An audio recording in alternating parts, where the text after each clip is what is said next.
Hi friends, egg curry చేస్తున్నాను. టమాటాలు, ఉల్లిగడ్డలు, 5 ఉల్లిగడ్డలు తీసుకున్నా, 3 టమాటాలు, 2 పచ్చిమిరపకాయలు, కరివేపాకు, ఎగ్స్.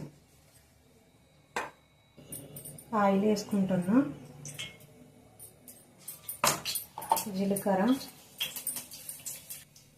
పచ్చిమిరపకాయలు, కరివేపాకు,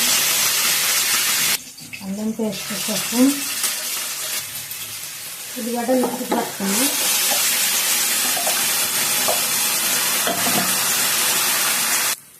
పసుపు వేస్తున్నా.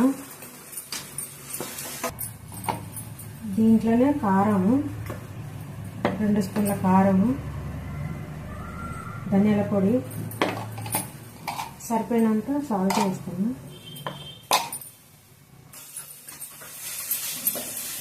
గడ్డ మంచిగా ఫ్రై అయింది, ఆయిల్ పైకి వచ్చింది.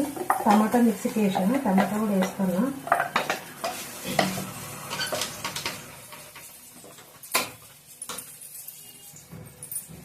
కొంచెం గరం మసాలా వేస్తున్నా. లైట్గా వేసిన, ఎక్కువ వేయలేదు. మంచిగా ఫ్రై అయ్యింది, ఆయిల్ పైకి వచ్చింది. ఇప్పుడు కొన్ని వాటర్ వేస్తున్నా.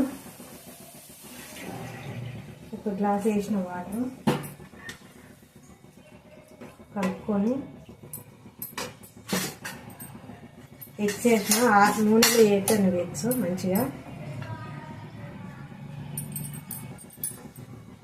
కలిపి మూత పెడితే మంచిగా ఆయిల్ పైకి వచ్చిందాక ఉడకబెట్టాలి. ఎగ్స్ వేసినా కదా మంచిగా ఉడుకుతాయి. నూనెలో ఫ్రై చేసిన ఎగ్స్ మంచిగా ఆయిల్ పైకి వచ్చింది. థిక్గా అయింది గ్రేవీ. చపాతీకి, రైస్కి చాలా బాగుంటుంది ఇది.